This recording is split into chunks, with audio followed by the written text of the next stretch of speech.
प्रभु राम देव भगवान अल्लाह खुदा ईश आदि नाम एक ही शक्ति के हैं। वो कैसा है, कहां है, कैसे मिलता है, किसने देखा है? ये प्रश्नवाचक चिन्ह पूर्ण रूप से हटाने के लिए अवश्य सुनिए जगत गुरु तत्वदर्शी संत रामपाल जी महाराज के अमृत वचन, सर्व पवित्र धर्मों के पवित्र शास्त्रों के आधार पर। मैंने उस पुण्य आत्मा से कहा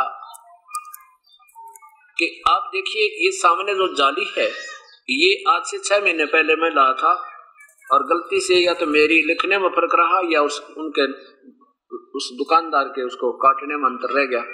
और ये छोटी थी, कम से कम 8 इंच, और दोनों वो बच्चे बुला लिए, उनकी मम्मी बुला ली और वो बटबटा लिए मैंने। तो उन्होंने भी गवाही दी जी ऐसी ऐसी बात है। पहले ये छोटी थी 8-8 इंच दोनों की दोनों, अरे देखो ये पूरी लगी हुई है, और ये जाली बढ़ी, बोला बड़ी नहीं बल्कि 6 इंच और ज्यादा आपके सामने, 6-7 इंच और एक्स्ट्रा है उस पूरी होकर के। तो वो कहने लगा देखो ये बातों को हम नहीं माने, आप तो मैं बच्चों वाली बात करते हो।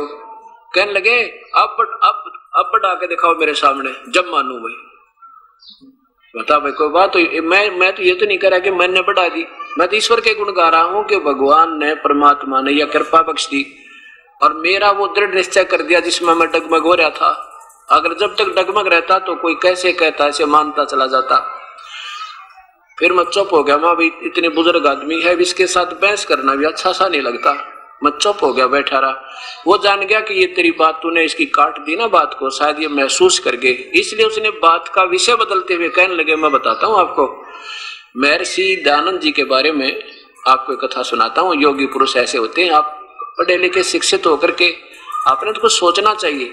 मैं बैठ सुनता रहा, उसकी माँ भी कह देगा, तो बोलेगा इसकी सारी बात मुझे तो अच्छी लगे नहीं, क्योंकि जब ये सामने बात को अस्वीकार कर अपने तुक्के लगाओगा तो मेरी बात समझ में आवे। फिर भी मैंने उस बुजुर्गी को देख करके सुनता रहा, भी कह ले जो कहना चले। आज के बाद बात भी नहीं करूं मैं, तेरे अपने मन में न्यू आएगी मेरे। जब आप सामने बात को नहीं मान रहे हो तो आगे बता फिर के विषय चर्चा करें तेरे थे। लेकिन सद्भावना पूर्वक में बैठा रहा। वो कहने लगा मैं महर्षि दयानंद जी के बारे में बताऊं कैसे होते योगी पुरुष। वो क्या करते थे, अपने आसन योग पद्म आसन लगा के और योग अभ्यास से पान की गति को ऐसा सेट करके और अपने शरीर को ऊपर कमरे का छत लगा देते थे, ऐसे उठा ले जाते थे, छत लगा सिर लगा कर छत के वापस आ जाते थे और फिर ऊपर चढ़ जाते थे। एक दिन एक नौकर ना उनका खाना बनाता था, वो जाकर देखा, खाने के लिए प्रार्थना करने गए तो देखा उसने झांकी में खिड़की में, और उसने ऐसे महर्षि जी अभ्यास कर रहे, छत का सिर लगा रहे फिर वापस आ रहे, छत का सिर लगा रहे फिर वापस आ रहे। उसने और 2-4 को बुला, देखो क्या दिखाऊं। को कहता 10 व्यक्तियों ने देखा उनकी करामात को, ऐसे होते हैं योगी लोग। फिर मुझे सूत बैठ गया। मैं बोला झूठ, कति झूठ, मैं नहीं मानता आपकी बात को, आप ही करके दिखाओ मुझे। फिर हंसन लग गया। मैं बोला आप तो शाणे बहुत हो गए। मैं बोला शाना नहीं, अब हमें ये ज्ञान हो गया क्योंकि मेरे साथ आप घट गई।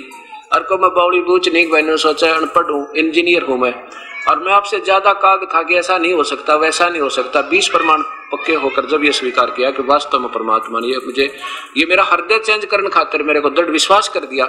अब चाहे ब्रह्मा भी आकर न्यू कहना न्यो तो ना मानू मैं, आप तो कहो चाहे मत कहो।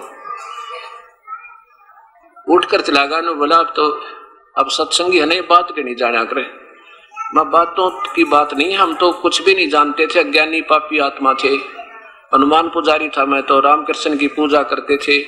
लेकिन अब ज्ञान हुआ, सामने प्रमाण हुआ, इसको भी ना मानो तो भाई ना मानो। सामने गाय खड़ी है और कहते हम तो नहीं माने, गाय आकार में होती है, वह दूध भी देती है, और गाय के गुणगान लग रहे, सुबह के दूध देती है, बहुत अच्छी होती है, उसका मक्खन बनता है, दही निकलती है। और गाय कैसी होती, गाय तो है नहीं, वो तो निराकार, हम नहीं मानते।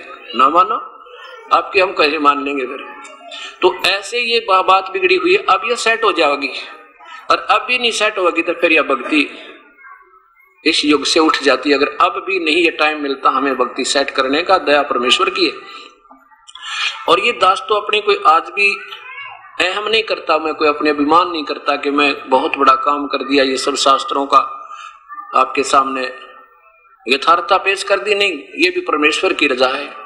और ये तो पहले विद्यमान थी सारी वस्तुएं, ये तो हमारे पहले मिल जाते थे, दास का नंबर ना आता पे लगे रहते, सत भक्ति कर जाते। तो ये ईश्वर की कृपा हुई है, परमेश्वर की, पूर्ण ब्रह्म की, कबीर परमेश्वर की। अब वो समय आएगा, थोड़े से दिनों में आपको दिखा दूंगा कि सारा संसार एक हो जाएगा, द्वेषता समाप्त हो जाएगी। और जिस पैसे के लूटने के लिए, जिन दुखों के निवारण के लिए पैसे, तो पहले तो हम धन एकत्रित करने के लिए दुनिया के दोषी बनते हैं, किसी की मिलावट करते हैं, किसी का कुछ करते हैं, किधर रिश्वत लेते हैं, कि डाके मारें, चोरी करें, और फिर उधर से निकल जाता है, कोई बच्चा बीमार हो जाता है, हॉस्पिटल में पड़े रहते हैं, मेरे पैसे ज्यादा लग जाते हैं, मानसिक परेशानियां होती हैं।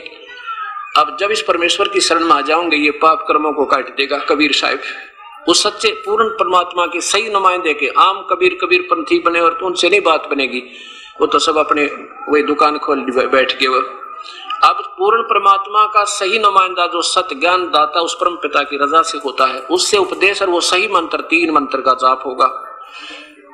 उस नाम के उपासना करने वाले को सारे तो दुख दूर हो जाएंगे, जो हॉस्पिटलों में लाखों रुपए लगने थे वो खत्म हो जाएंगे, और हानि होनी बंद हो जाएगी, फिर थोड़ी कमाई से बरकत हो जाएगी, और फिर आपकी दूनी श्रद्धा परमात्मा बढ़ती चली जाएगी। जब रोजाना कर्मों के दंड कट करने सामने प्रमाण देगा परमेश्वर कि यहाँ तेरे पास ऊपर आज ऐसी कर्म का दंड की भयंकर मार थी कि हल्की करके परमेश्वर ने टाल दी।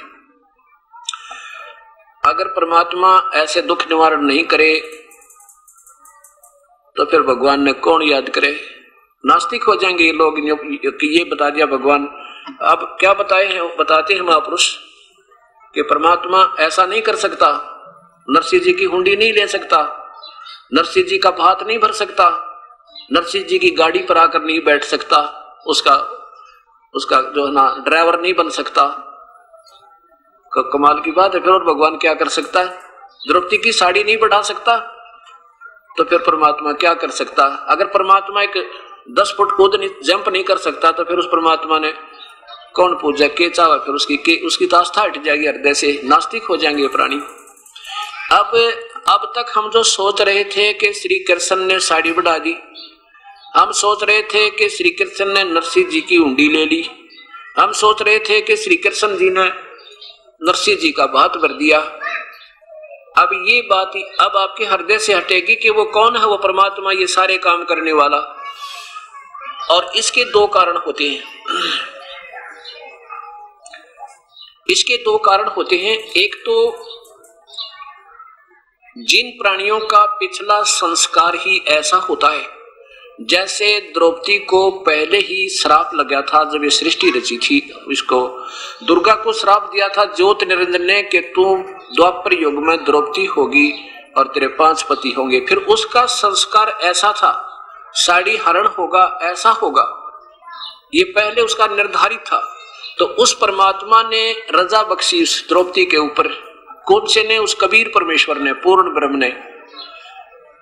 एक बार द्रौपदी जब शादी नहीं हुई थी, कंवारी थी वो लड़की, अपने पिता द्रौपद के घर पे स्नान करने के लिए गंगा में जाया करती थी। गंगा के किनारे उनके पिता ने एक बहुत सुंदर घाट बना रखा था महिलाओं के स्नान करने के लिए।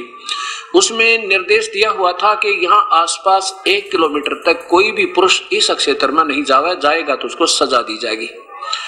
उसमें क्या किया उस परमेश्वर ने? रहम किया उस अपनी प्यारी आत्मा, क्योंकि हम सभी उस कबीर परमेश्वर के बच्चे हैं। उस कबीर परमेश्वर ने क्या रजा बख्शी? एक अंधे का रूप बना के वो परमात्मा, और वहां उस घाट से ज्यादा 100 फुट की 150 फुट की दूरी पे, और घाट से पानी जिधर जा रहा था डाउन स्ट्रीम में, और वहां स्नान कर रहे हैं। केवल एक लंगोट शरीर के ऊपर है, बाहर कोई कपड़ा नहीं है, और स्नान कर रहे हैं।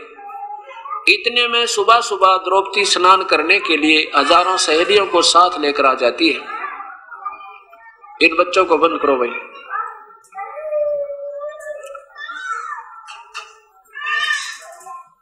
अब द्रौपदी हजारों सहेलियों के साथ प्रतिदिन स्नान करने के लिए आया करती थी। राजा की लड़की थी। उस दिन भी द्रौपदी अपनी सहेलियों के साथ स्नान करने जब आई, लड़की ने देखा कि ये महात्मा, ये संत स्नान कर रहा है और यहाँ तो किसी पुरुष का आना का अलाउड नहीं है। उसने देखा चलो अब तो महापुरुष को स्नान कर लेने दो और संत भगत को संत यानी भगत को भगत मिल जा, साधु मिल जाए। इतनी प्रसन्नता होती है कि इनके साथ ईश्वर की चर्चा करेंगे, क्योंकि द्रौपदी भी खुद ईश्वर भक्त थी, आस्था थी, पिछली पुण्य आत्मा है, ये दुर्गा का अवतार थी। स्नान कर लिया कि स्नान करके बाद में बात करेंगे, तब तक महात्मा भी नहा लेगा, स्नान कर लेंगे। अब घंटा सारा लगा, लड़कियों ने उछल कूद करके नहा धोई करी, स्नान कर रही हैं, तो उधर उस महापुरुष ने अंधे ने सोचा भाई ये तो गलत आ गया, तू या तो गलत आ गया और ये तो लड़कियों का कोई नहाने का घाट है और मुझे दिखाई नहीं दिया, ऐसा सोच के मन ही मन पश्चाताप करे।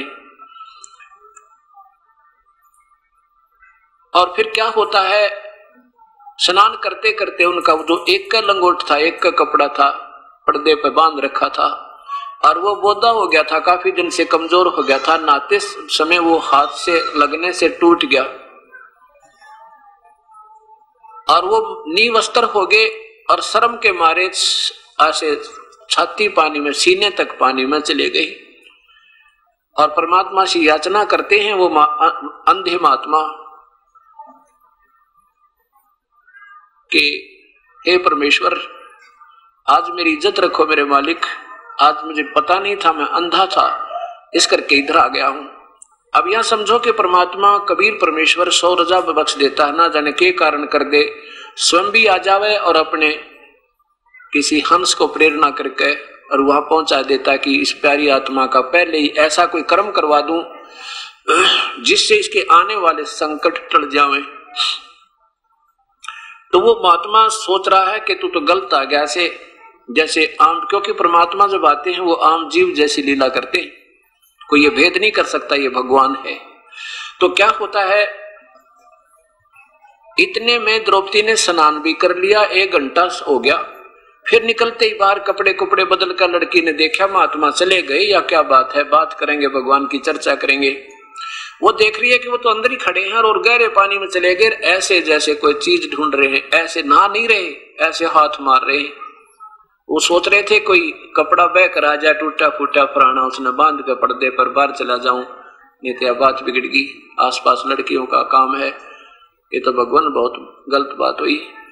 अब लड़की ने देखा द्रौपदी ने कि ये नहा नहीं रहे, ये तो कुछ ढूंढ रहे, फिर अपने देखा जानता है, द्रौपदी ने देखा कि तो नींव अस्तर है इनके पास, पटड़ी पर भी कोई कपड़ा नहीं है। दया आई द्रौपदी ने, बेचारा वृद्ध महात्मा अंधा है, ये तो अंधा नजर आ रहा है और ये सारा दिन पानी में खड़ा रहेगा क्योंकि शर्म के मारे बाहर नहीं आएगा और रात्रि में निकलेगा और इसके पास कोई कपड़ा नहीं। परमात्मा, ये तो बहुत दुखी है। लड़की ने आव देखा ना ताव देखा, अपनी वह सुंदर साड़ी, एक राजा की लड़की कितनी सुंदर साड़ी बांधती है, एक आम गरीब व्यक्ति भी अपने बच्चों को अच्छे कपड़े पहनाता, उसमें से अपनी साड़ी जो बिल्कुल बहुत कीमती थी, उसमें से एक बिलात का कपड़ा यानी एक लंगोट टाइप 1 फुट का पाड़ के और उस पानी में बहा दिया कि महात्मा का हाथ लग जाएगा, लेकिन उनको दिखाई नहीं दे रहा था, वो 7 से निकल गए। ऐसे 7 8, अब दो देख लो, 1.5 फुट है, 1 फुट पाड़ा तो ऐसे ऐसे मान ले 7 8 7 फुट पाड़ के और टुकड़े कर करके साड़ी डाल दी। तकरीबन साड़ी खत्म हो जाती है 8-9 फुट के बाद में लगभग। अब फिर भी उनके हाथ नहीं लगी। आखिर में क्या सोचा लड़की ने कि ये तो बात बिगड़ गई और मेरे पिता समान है और क्या शर्म अपने माता पिता से। पहले तो शर्म की मारी निकट नहीं जा रही थी, फिर एक लंबी लकड़ी लेकर, लंबी लट्ठी, और उसके एक और गठ पाड़ के यानी 1 फुट का और साड़ी पाड़ के उसका लपेटा देकर और उस महात्मा के आगे कर दिया, जैसे वो हाथ कर रहा था ऐसे ऐसे उसके आगे कर दिया, उसने हाथ लगते पकड़ दिया। हे परमात्मा, बड़ी दया करी आपने, यह कपड़ा बेच दिया। फिर उस अंधे ने देखा भाई ये कपड़ा आम फटा पुराना नहीं है, तो कोई विशेष जान पूछ कर किसी बहन भाई ने छोड़ा है। फिर उसने देखा, जानते अंधे के हाथ का आंखों का काम करे, उसने देखा हो ये तो किसी बहन बेटी की साड़ी है और उसने सूझबूझते मुझे डाली है, मेरे पर मेहर की है। आशीर्वाद देता है कि बेटी भगवान तुझे गणा दे, तेरी इज्जत रखे जैसे आज तूने मेरी इज्जत रखी। और कपड़ा बांध के अपना निकल गया, द्रौपदी भी चली गई। अब उस परमेश्वर ने, पूर्ण ब्रह्म ने अपनी प्यारी आत्मा को आने वाले कष्ट से निवारण करने के लिए पहले कर्म बनवा दिया। अब क्या होता है, जब द्रौपदी को नंगा करने लगा दुशासन दुर्योधन की आज्ञाएं, पहले तो वो सोच रही थी कि मेरे पांचों पांडव पति बैठे हैं। जब उनकी शादी अर्जुन से हो चुकी थी उसके बाद युधिष्ठिर ने उनको जुए में हरा दिया था। मेरे पांचों पति वहां बैठे हैं, क्या मेरी बेइज्जती थोड़ा होने देंगे। जब वहां जाकर देखा द्रौपदी ने कौन कौन बैठे थे, भीष्म पितामह, द्रोणाचार्य, कर्ण जैसे योद्धा तीनों बैठे और साथ में सैकड़ों 101 कौरव बैठे, पांचों पांडव नीची गर्दन किए बैठे, क्योंकि वो युद्ध में उसमें जुए में हार चुके थे द्रौपदी को और सारे राज्य को।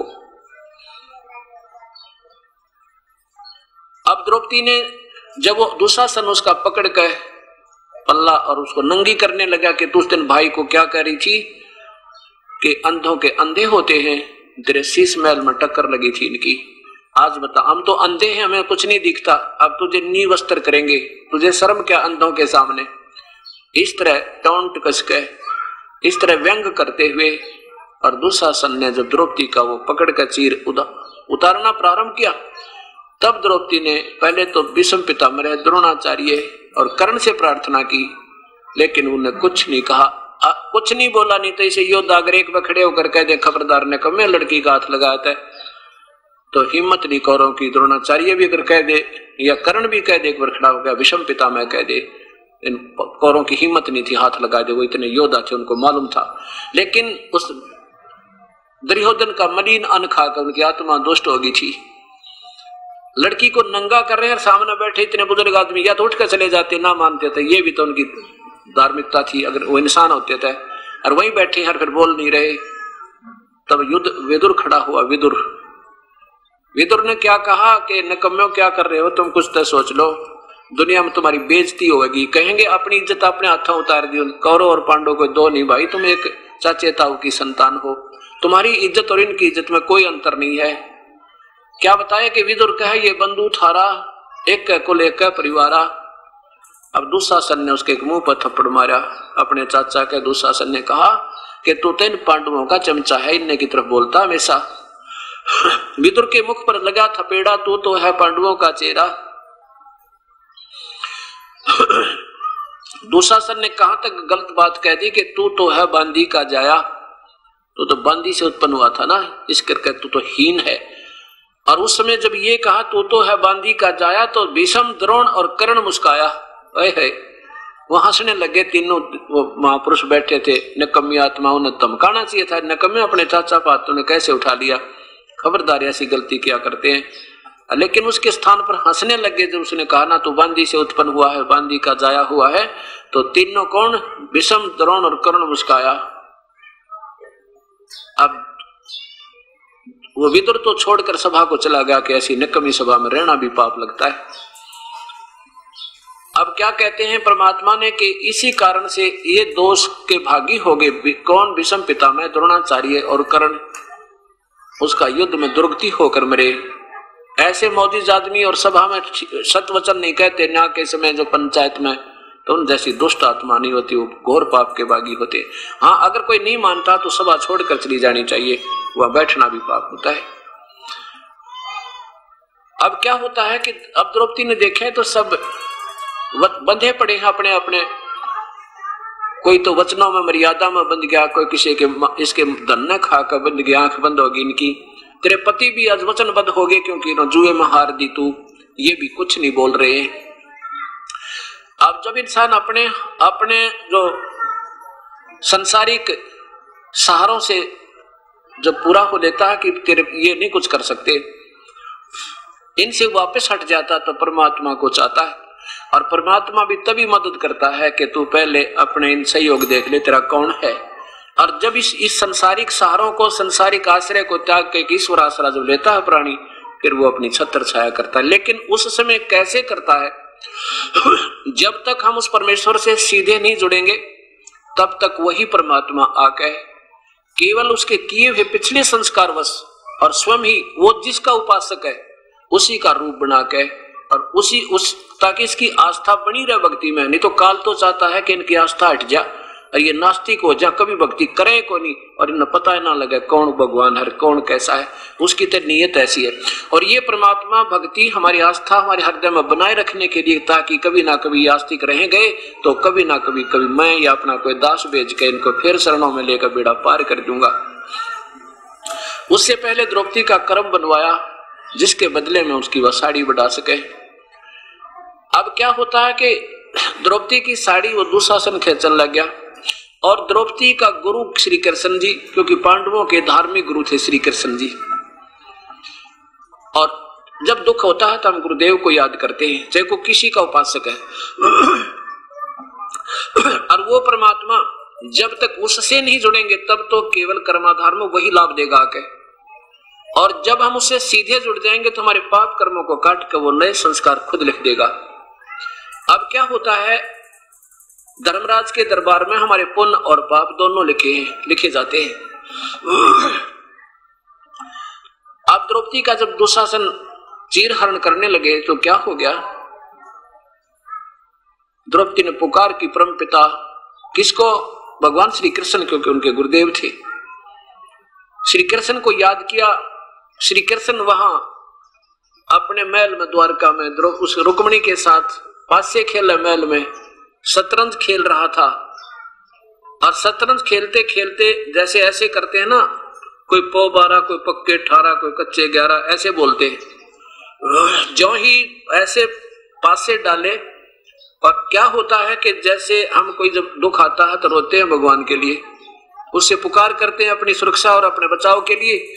उस समय ये पुकार आत्मा की पुकार उस सच्चे दरबार में जाती है, सच्चे दरबार से वो परमात्मा के दरबार से फिर धर्मराज के दरबार में आती है, और धर्मराज के दरबार में उस आत्मा की वो फाइल खुल जाती है, वो कंप्यूटर में ऑन हो जाता है वो पुण्य वाली फाइल, और धर्मराज देखता है कि इस पुण्य आत्मा का कोई ऐसा पुण्य हो जिसके कारण मैं उसकी मदद करवा दूं। तो द्रौपदी की वह फाइल खुल गई वहां जाते ही उसकी पुकार सुन के, और वहां से फिर उस पुण्य वो देखा कि एक ऐसा पुण्य किया इस लड़की ने, गंदे महात्मा को निस्वार्थ भाव से ऐसा पुण्य किया है, और जिसके कारण तो साड़ी क्या ना जाने क्या बढ़ाया जा सकता है। तो वहां से वो उसका रिफ्लेक्शन आया, कहां, वो परमात्मा स्वयं, वहां से रिफ्लेक्शन आया उस कर्म का, किसमें, श्री कृष्ण के अंदर। और श्री कृष्ण ऐसे पासे डालता डालता अंदर से जुबान निकल गई अनंत। अब देखो परमात्मा की लीला है ये। अब वहां तो श्री कृष्ण तो पासे खेल रहा है, परमात्मा वो कबीर साहब क्या करते हैं, आप सामने नहीं आते, क्योंकि हम उसको भगवान ने ना मानते, आज तक किसी ने बताया ना परमात्मा। वो क्या करता है कि श्री कृष्ण को शाबाशी दिवा दी, किसकी आस्था बनी रहे लड़की की, भगवान नास्तिक ना हो जा। श्री कृष्ण के अंदर अपनी शक्ति ते बटन दाब दिया, अनंत कहा उसने, अनंत। और कहना था पासे डाल के कच्चे 12 या पक्के 18, और वो कहा अनंत। रुक्मिणी हाथ पकड़ कर मुस्कान लगी कि हार गया अब तो, मेरा ना क्या के बोलने लगे, आपने तो क्या बोला बता मुझे, ये अनंत क्यों कहा, इसमें कोई शतरंज का वचन थोड़ी है। उसमें फिर प्रेरणा कर दी, अंदर से उसको श्री कृष्ण को ज्ञान दिया। उसने देखा अपनी दिव्य दृष्टि से कि दुशासन ने द्रौपदी के साथ बद व्यवहार प्रारंभ कर रखा है, उसकी साड़ी उतारी जा रही है, और अनंत इसलिए कहा है। अब कौन बोल रहा है ये, यही सोचने की बात है। अब ये पीएचडी की बातें आपको कम से कम 2 साल के लगातार सत्संग सुनोगे जब समझ में आओगी। वो परमात्मा, उस पूर्ण परमात्मा का संपर्क इस आत्मा से है, क्योंकि हम उसके अंश हैं, उसका हमारे साथ संपर्क है बिल्कुल सीधा, वो अंश रूप में हमारे साथ रहते हैं, आत्मा से कभी दूर नहीं होते, एक पल भी, ऐसा भी उन्होंने व्यवस्था की हुई है। और आत्मा के साथी वही है, अंदर से वो आत्म रूप परमात्मा ही बोल रहा है श्री कृष्ण में। अब क्या कह रहा है कि गरीबदास जी बताते हैं कि क्या बोले, परमात्मा के अंदर वो, श्री कृष्ण के अंदर वो शक्ति, यानी जो आत्म रूप में परमेश्वर, आत्मा का आधार एक परमात्मा, वही ईश्वर कबीर परमेश्वर। इस परमेश्वर में इतनी शक्ति है, ये असंख्य रूप बना के और अपनी उन पुण्यात्माओं विशेष कर रहता है जिनमें उनका अंश भक्ति का है। तो क्या बोले अंदर से कि रुक्मिणी कर पकड़ा मुस्काई, अनंत कहा मोकू समझाई। ये अनंत किस लिए कहा मुझे बताओ। हाथ पकड़ के श्री कृष्ण का, श्री कृष्ण के अंदर वो आत्म रूप वो परमात्मा जो है ना पूर्ण ब्रह्म, एक जैसे है ना गंध में वायु में गंध रहती है, ऐसे उस परमात्मा की निराकार शक्ति उस आत्मा के साथ रहती है और उसमें अंदर से फिर वो परमेश्वर अपनी वो वाणी बोलता है कि रुक्मणी कर पकड़ा मुस्काई, अंत कहा मोकू समझाई। क्या बताते हैं कि दुशासन ने द्रौपदी पकड़ी और मेरी भक्ति हमारी भक्ति सकल में सिखरी। और हमारी भक्त यानी भक्त आत्मा ही का ऊपर कोई ऐसा कोई उसका बचाव नहीं बना तो फिर कौन हमें याद करेगा। प्रभु की भक्ति आस्था हट जाएगी। जय हमारी भक्ति पछोड़ी होई, हमारा नाम ना ले वह कोई। कहते वहां कर दे ही से, कहते तन दे ही से पासा डारी और पहुंचे सूक्ष्म रूप मुरारी। अब कौन है वो मुरारी? एक तो मुरारी श्री कृष्ण जी, क्योंकि हम श्री कृष्ण को ही आधारित मानकर चल रहे थे अभी तक, तो उसी के साथ साथ मिलती जुलती व्याख्या उस परमेश्वर की आएगी। ये पीएचडी की बातें हैं, बहुत दिन में जाकर आपका ये निर्णय होगा, बहुत दिन में दिमाग कैच करेगा, लेकिन धीरे धीरे सुनोगे तभी कैच होगा। अब वो पूर्ण परमात्मा और तो कोई करे नहीं कुछ भी सकता, तीनों लोकों में प्रवेश करके वही सबका दान पोषण करता। ये बात आपने भी याद रखनी पड़ेगी, तब ये कहानी समझ में आओगी। ये पीएचडी आएगी, लास्ट पॉइंट। अब वो पूर्ण परमात्मा जो सारे पाप विनाशक, पापों का मुरारी, पापों को काटने वाला, सबका मतलब कर्म संस्कारों को बदलने वाला, अहंकार काम क्रोध मोह लोभ रूपी राक्षसों को भी मारने वाला, वो वास्तविक वो है मुरारी। पहुंचे सूक्ष्म रूप मुरारी, वो परम पिता आके और वहां पहुंच गए पीछे थे और कृष्ण रूप बनाकर ऊपर बैठ गए। वो सोचल छिद्र मैं करूं अपने जन के काज, खेचत खेचत खेच कसीसा और सिर पर बैठे हैं जगदीशा। वो परमेश्वर वो उत्तर पोषक तो अन्य तीनों लोकों में प्रवेश करके सबका धारण पोषण करने वाला वही। सिर पर बैठे हैं जगदीशा, खेचत खेचत खेच कसीसा, सिर पर बैठे हैं जगदीशा। कहते हैं द्रौपसुता के चीर बढ़ाए, शंख शंखों पार निपाए। क्यों बढ़ाए? द्रौपसुता को दीने लीर, लीर माने एक टुकड़ा, एक कपड़ा दिया था, एक अंधे महात्मा को दान किया था, अर्थात अंत बढ़ा दिए चीर। इस कारण से उस परम पिता ने ही उसके अनंत चीर बढ़ा दिए।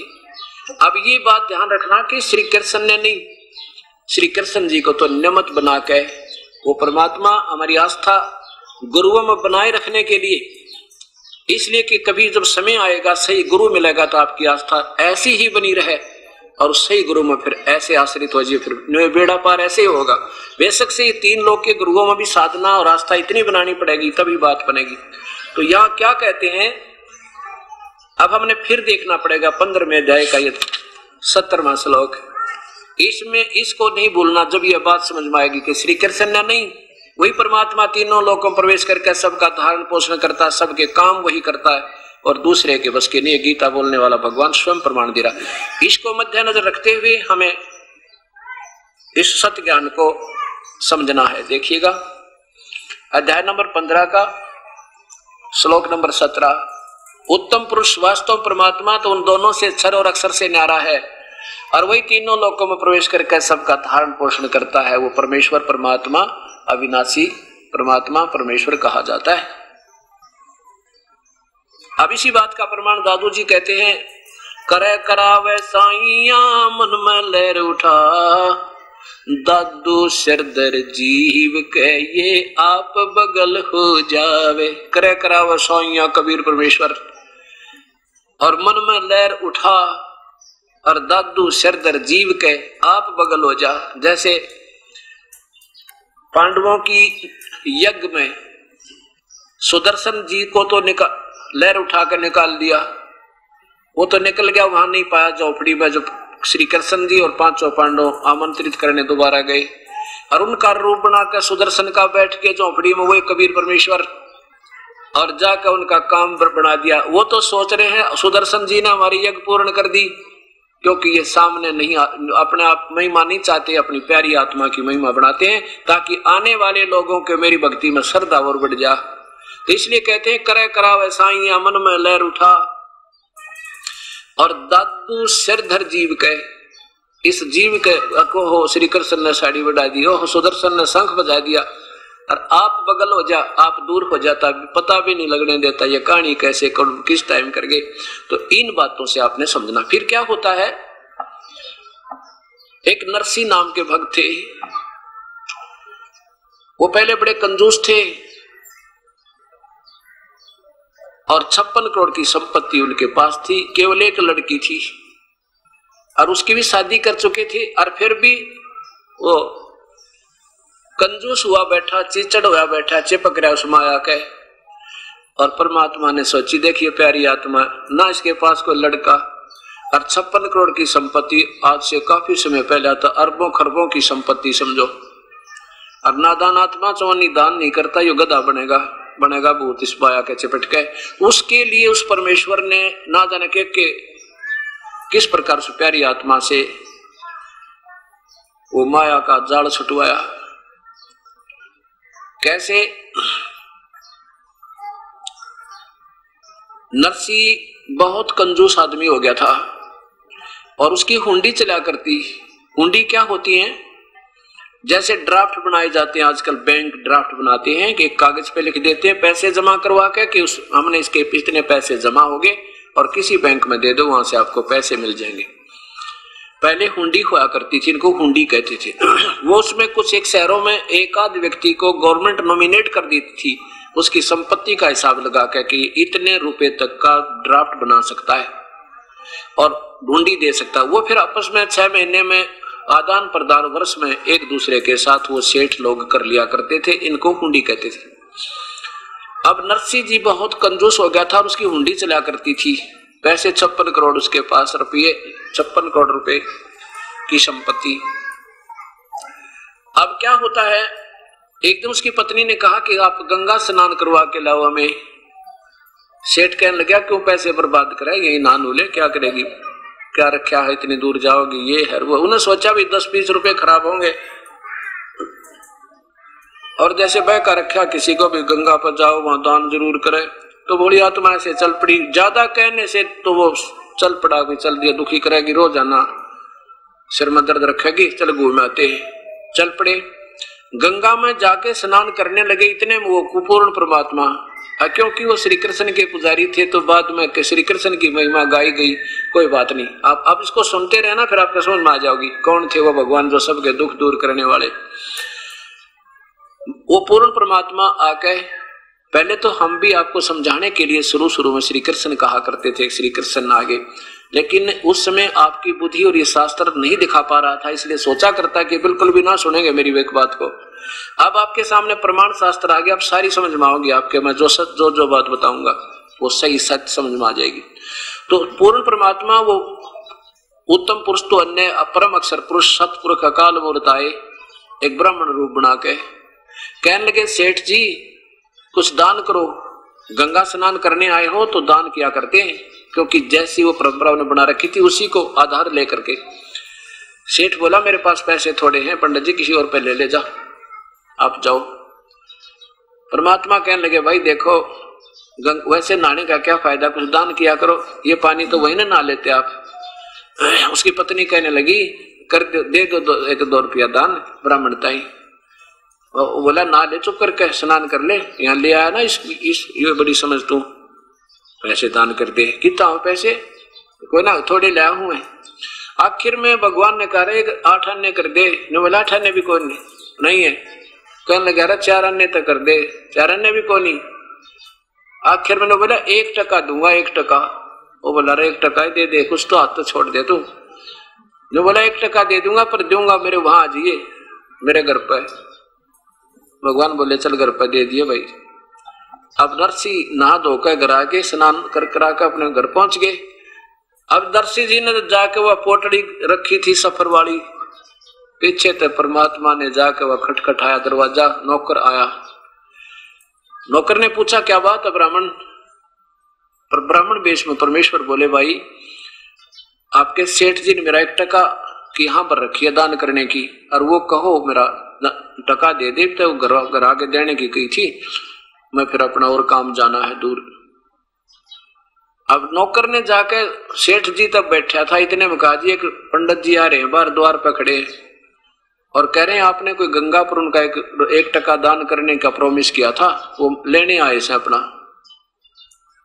अब उसने सोचा नरसी ने तो बड़ा ढीठ आदमी गिल गिला लिया, तो कहने लगा भाई यूं कह दे अब सेठ जी आ रहे थके हैं, कल देंगे, बैठ जाए इंतजार, कल कल कल देंगे।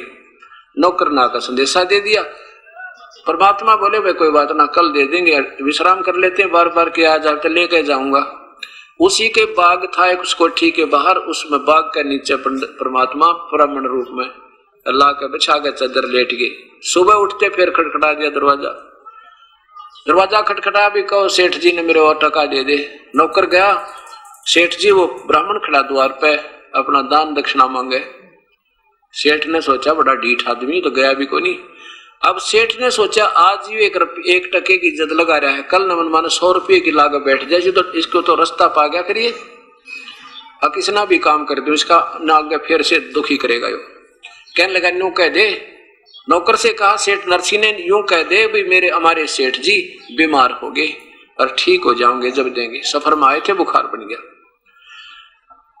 नौकर ने आकर कह दिया सेठ जी ब्राह्मण जी हमारे सेठ जी ना सफर से आए थे, उनको बुखार हो गया और कहते हैं ठीक हो जाएंगे ना फिर आपका टका दे देंगे। अब वो कहने लगे भगवान भाई कोई बात ना, इंतजार कर लेते हैं, 1-2 दिन में बुखार उतर जाएगा, अब बार बार तो आ नहीं जाता, पैसा लेकर जाऊंगा। वही अपना दिन में घूम फिरावे, शाम ने बोला आकर फिर लेट जाए। अब 1 दिन देखा, 2 दिन देखे, 3 दिन हो गए। जब सेठ जी ने पूछा कि वो गया कि यहीं पर है, वो कहने लगे जी वो तो यहीं बिस्तर लगाए बैठे हैं सामने अपने के बाग में, और कह रहे थे कि अभी लेके ही जाऊंगा, बार बार तो आया नहीं जाता।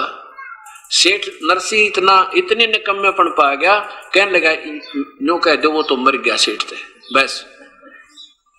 अब नौकर ने जाकर कह दिया ब्राह्मण हमारे सेठ जी का तो स्वर्गवास हो गया, और भाई बड़ी दुख दर्द बात हुई है, तो बीमार हो गए बेचारे, गंगा स्नान करके आए थे। भगवान बोले भाई कोई बात ना, तो मरना जीना तो लग रहा है, चलिए मृत्यु तो होगी पर तो अंतिम संस्कार करा के जाऊंगा, यूं तक के जहाज। तो नौकर ने आके कहा सेठ जी वो तो ये कह रहे हैं, ऐसे कहा भी अंतिम संस्कार करा के जाएंगे, बात तो बहुत बुरी बनी है। चलो तो ऐसे तो क्या जाया जाता है।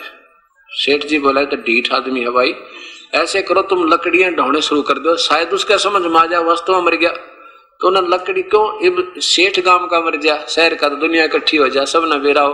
वो 4 आदमी लकड़ी ढोए उसके नौकर, और लकड़ी डोली जब बोला गया कि यहीं पर है जी, वो तो एक लकड़ी उठा रहा है साथ में और शमशान घाट की तरफ जाने लग रहा है। तो कहने लगा भाई मेरी तुमने करो एक अर्थी तैयार करो, जनाजा बना लो नकली। अब सेठ जी को लौटा दिया, उन 4 उठा दिया नौकरों ने और सब चिता के ऊपर रख दिया। चिता के ऊपर जब रख दिया तो परमात्मा डाल के लकड़ी न जो ले रहे थे कंधे पे, और कहने लगे निकम्मे सेठ जी तो भी वह पक्का उस्ताद निकला। अब देख 1 टके बजान देने को जा रहा है, भाई हमने माफ कर दिया तेरा दान, हम लेते नहीं। सेठ बोला पक्की बात है, कहा पक्की बात है, अगजात है, आप जा रहे हैं भाई। भगवान चल पड़े और सेठ ने वो सारी लकड़ी वापस ठुआई, चलो सारी ठाक ले चलो उठाओ। और बची खुची जो थी ना छोटी मोटी बच जाकर उन आप धोती गए, उसमें कपड़े में डाल के और सारियां की नो गठड़ी बांध दिया हुआ है, वो भी वापस पहुंचा दी। अब अगले दिन उन्होंने सोचा चलो वो तो गया ब्राह्मण तय।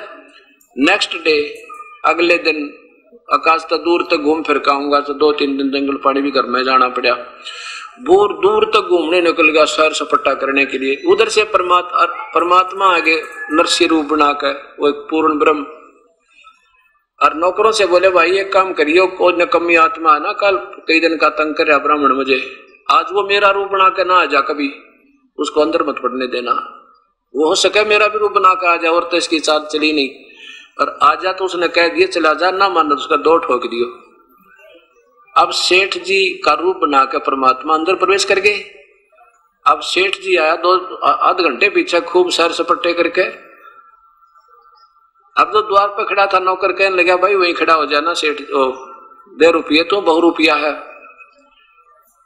हमारे सेठ जी को बहुत परेशान कर लिया तूने, आप देखा ना, वो सच्ची कह रहे थे हमारे सेठ जी के मेरा रूप बना कर आएगा, तो वो एक काम कर दिया।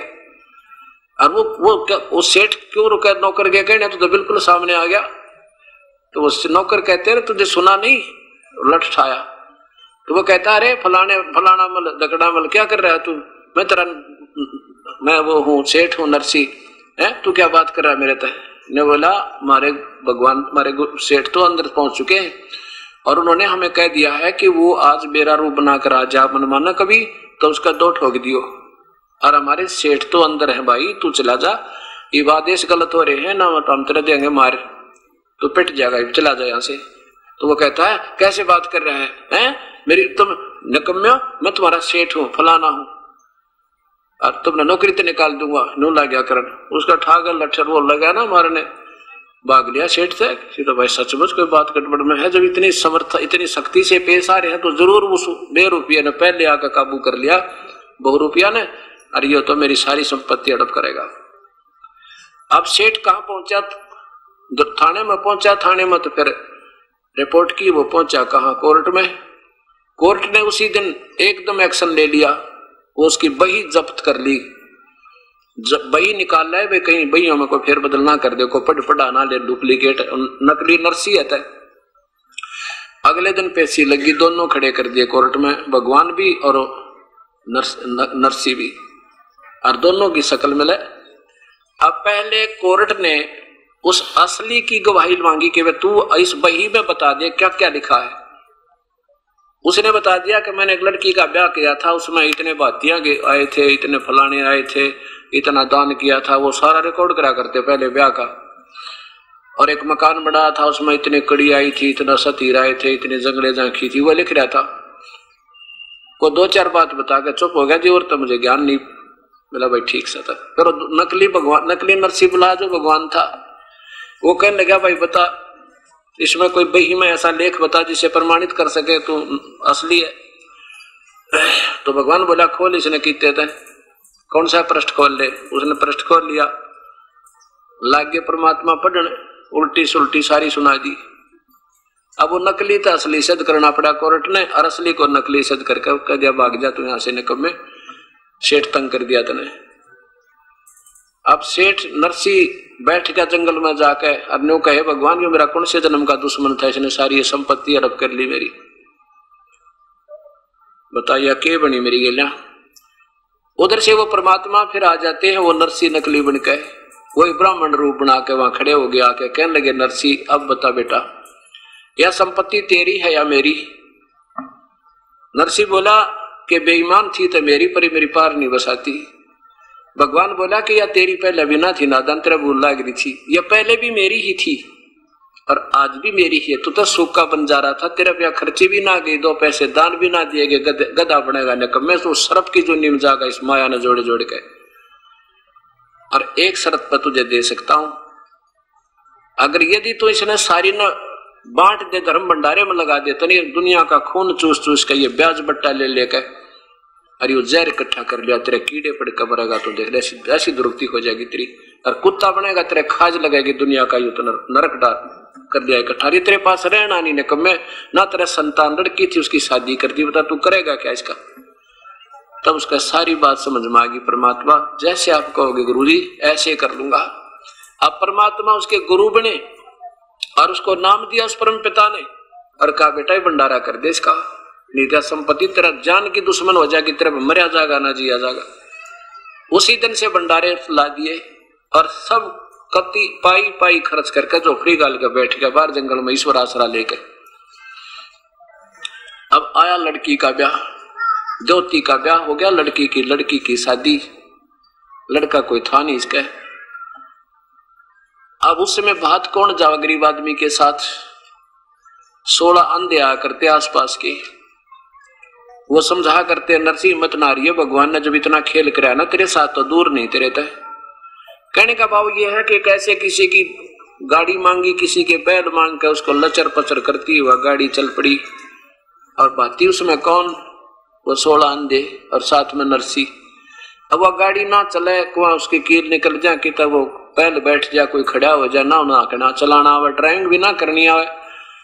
इतने में परमात्मा ने एक बार याद किया था उस नरसी ने, ए परम पिता, हम तो नीच आत्मा थे और ए मालिक, आज यह आपत्ति आ गई, मुझे तो बैलगाड़ी भी ना चलानी आती और ये पहुंचे भी ना मन माने वहां तक, और पहुंच जाएंगे तो हमारे पास चोन नहीं देने को नहीं, पर पहुंचेंगे जरूर, आपके कृपा से पहुंचना जरूर चाहते हैं। लड़की प्रसन्न तो हो जाएगी, उसको पता है मेरे पिता के पास कुछ नहीं, पर देख कर राज्य हो लेगी, पिता को प्रसन्न होगी। और हे भगवान, यह तो बड़ी आपत्ति आई। इतना याद ही किया था, इतने में वो परमेश्वर एक बढ़ई का रूप बना के, कारीगर का रूप बना के, और एक थैले में डाल के वो आरी उरी बसोले और पहुंच गया। हाथ देकर कहने लगा, रोकिए भाई गाड़ी वाले, रोकिए। अब नरसी गाड़ी हाँक रहा था, नरसी बोला, भैया तो रुकिए, रुकाई है, चलते नहीं है बैल, कभी खड़े हो जाते हैं, कभी बैठ जाते हैं, और गाड़ी भी टेढ़ी मेढ़ी चला इसकी, बैल गाड़ी या कच्ची लकड़ी की। तो वो कहने लगा, भाई मैं आपके साथ चलना चाहता हूं, कुछ दूर तक, मेरा रास्ते में गांव पड़ा है, मुझे बैठा लो गाड़ी में। भगवान बोले, ओ नरसी बोला, भाई गाड़ी में तो बैठा लेंगे, पर यह चल तो रही नहीं, ये तो बिल्कुल कंडम हुई पड़ी है।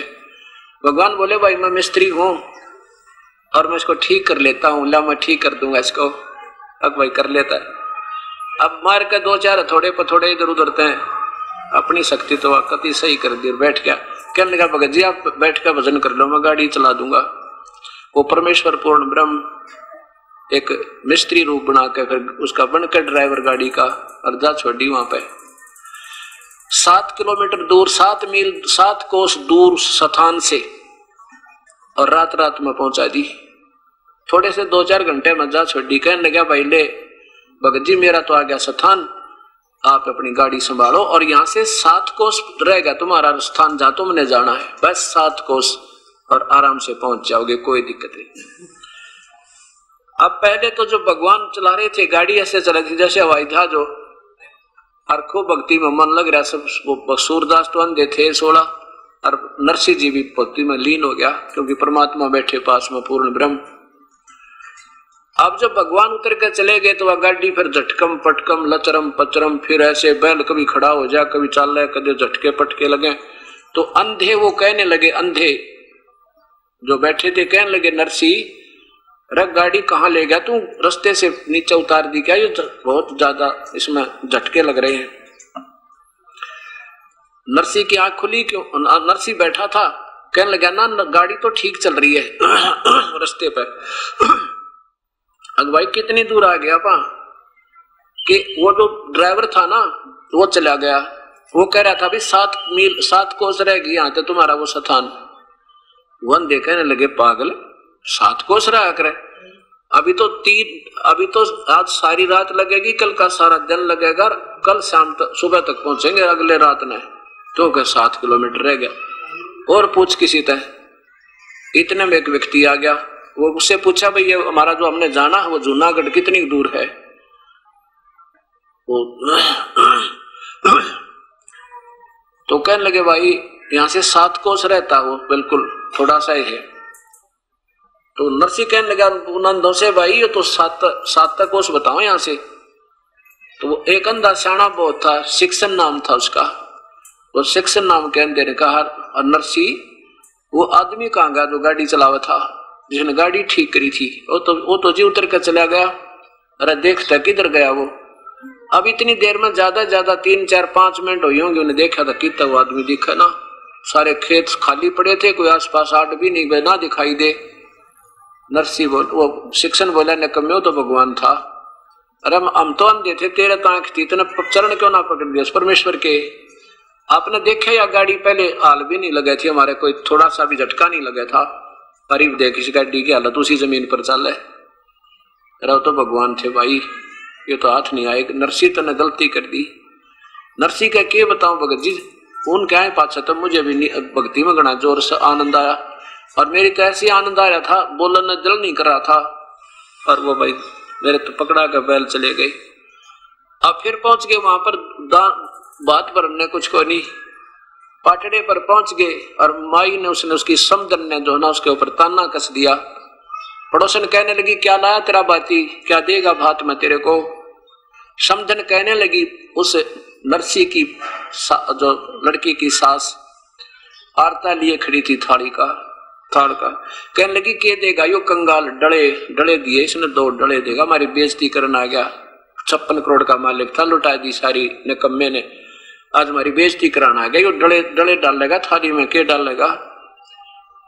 जब न्यो इतना ही कहा था उसने समदर तो नरसी की आंखों में पानी आ गया। परमात्मा जो रखेगा तो ही रहेंगे, कोई हमें इज्जत करे चाहे बेइज्जती करो। तो परमात्मा भी कहते हैं मम संत आदर अनादर करो क्यों ना कोई, और मम संत शरण जगत जान छोई। मेरी शरण में आके चाहे तुम्हारी कोई इज्जत करे चाहे बेइज्जती करे, तुम चिंता ना करियो। और मेरी शरण में जो आ गया तो बाकी जगत तो समझो राख है, ये बकवादे करा करते। पर आने दो मेरा समय, कहते हैं कल पे कारण कौन है कर सेवा नी काम, और मन इच्छा फल देऊंगा जो पड़े मेरे तय काम। अब यहाँ उस परमेश्वर का काम आ गया था। इतने में आकाश से कहते हैं सोने और चांदी के 2 डले आए और समदन की थाली में पड़ गए, वह यावासी होगी। और इतने में कहते हैं ऊपर से वर्ष नोटों की बारिश होने लगी। नोटों चांदी के सिक्के थे पहले, ऐसे वर्षा होने लगी। और इतने में वो परमात्मा एक गाड़ी लेकर, भरी हुई गाड़ी, उनकी लड़कियों के देते हैं ना दहेज पेज, वो अगलियां की और पछलियां की, वो कम से कम 150 तीड़ लाकर दर दिए थान के थान।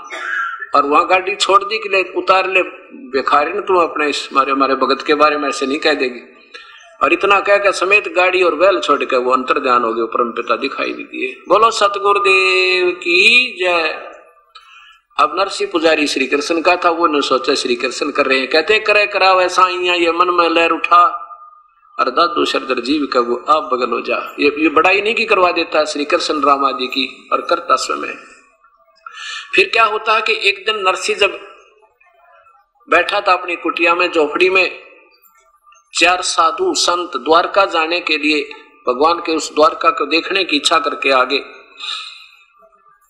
और पहले नरसी के वो ड्राफ्ट चला करते थे, हुंडी चला करती थी। अब वो पहले भी 1-2 बार हुंडी बनवा कर गए थे।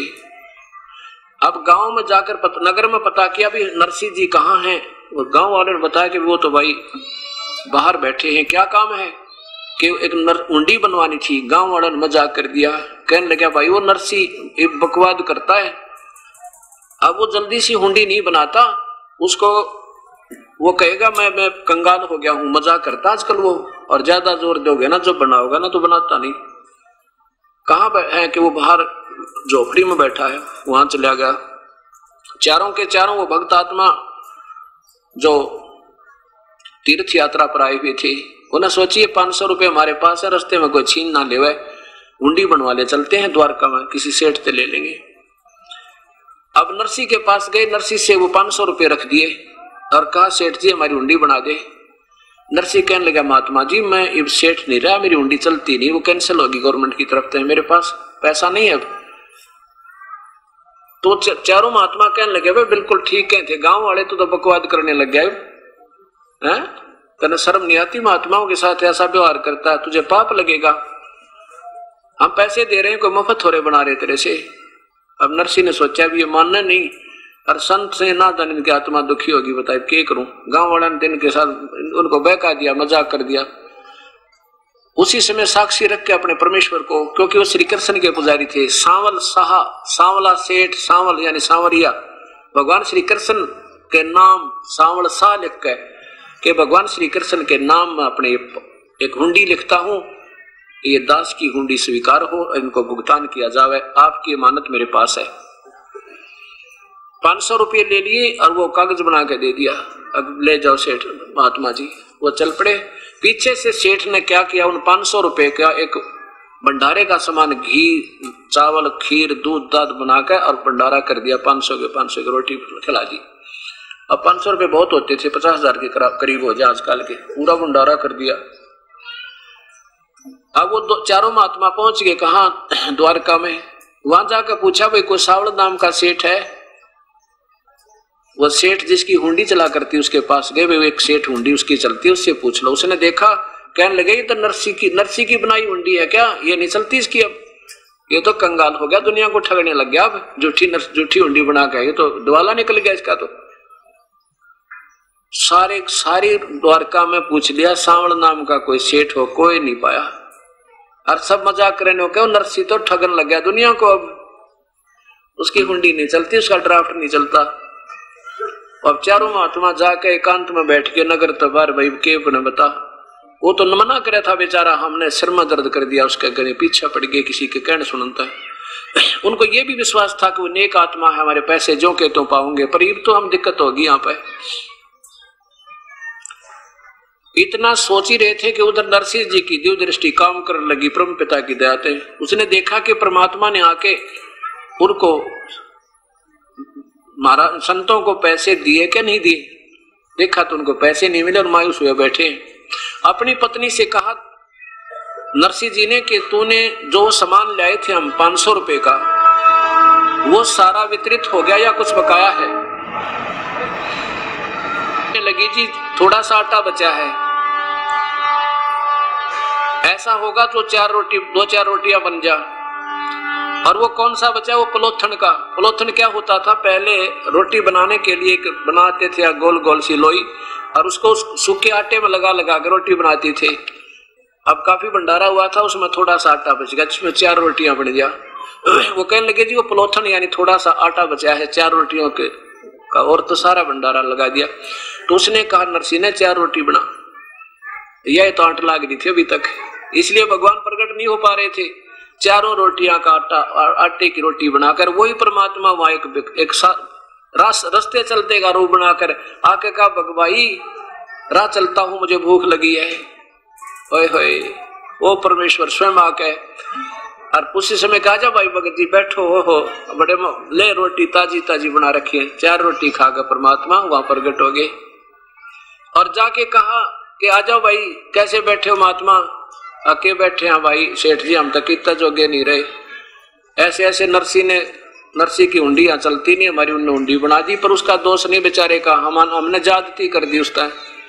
और या कोई सेठ नहीं सांवल नाम का, तो परमात्मा कहने लगे भाई किसने कहा तुम्हारे को वो सेठ नहीं सांवल? मैं सेठ हूँ सांवल, आ जा मेरी दुकान पर, चल तुम्हें दूंगा वो 500 रुपये रहे या हुंडी, बिल्कुल सही चला इसकी दवाई, कौन मना करा था?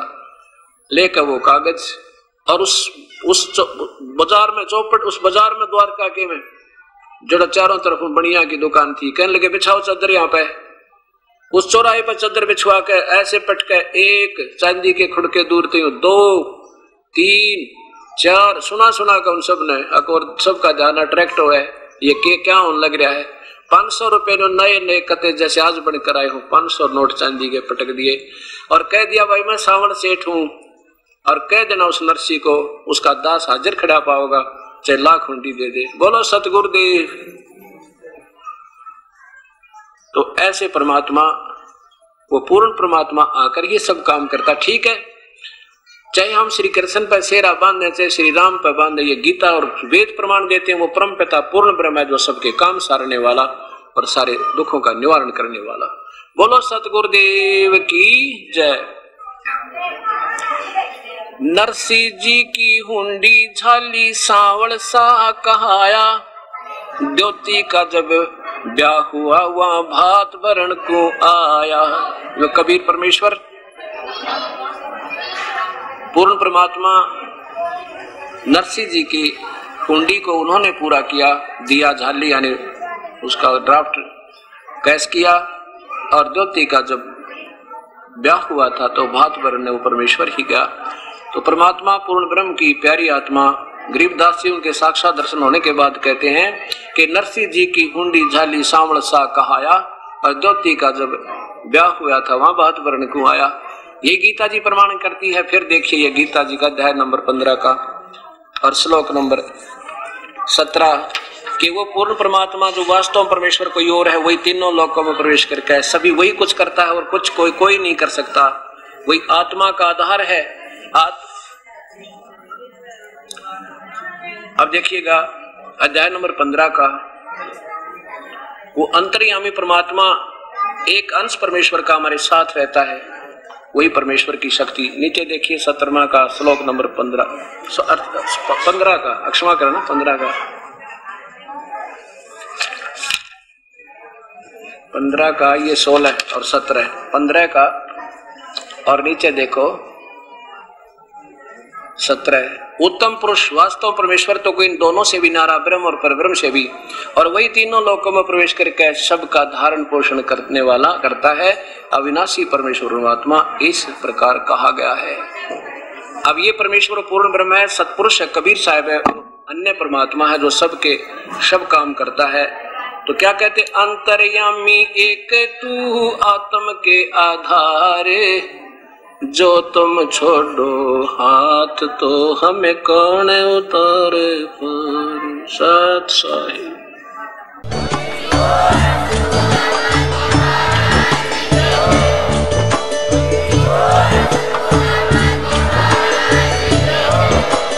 आप सुन रहे थे जगत गुरु तत्वदर्शी संत रामपाल जी महाराज जी के मंगल प्रवचन। अधिक जानकारी के लिए विजिट कीजिए हमारी वेबसाइट www.jagatgururampalji.org। संत रामपाल जी महाराज जी के शुभ आशीर्वाद से पूरे विश्व भर में 500 से भी ज्यादा नाम दीक्षा केंद्र हैं, जिन पर संत रामपाल जी महाराज जी द्वारा ऑनलाइन निशुल्क नाम दीक्षा दी जा रही है। अपने नजदीकी नाम दीक्षा केंद्र का पता करने के लिए संपर्क करें 8222880541।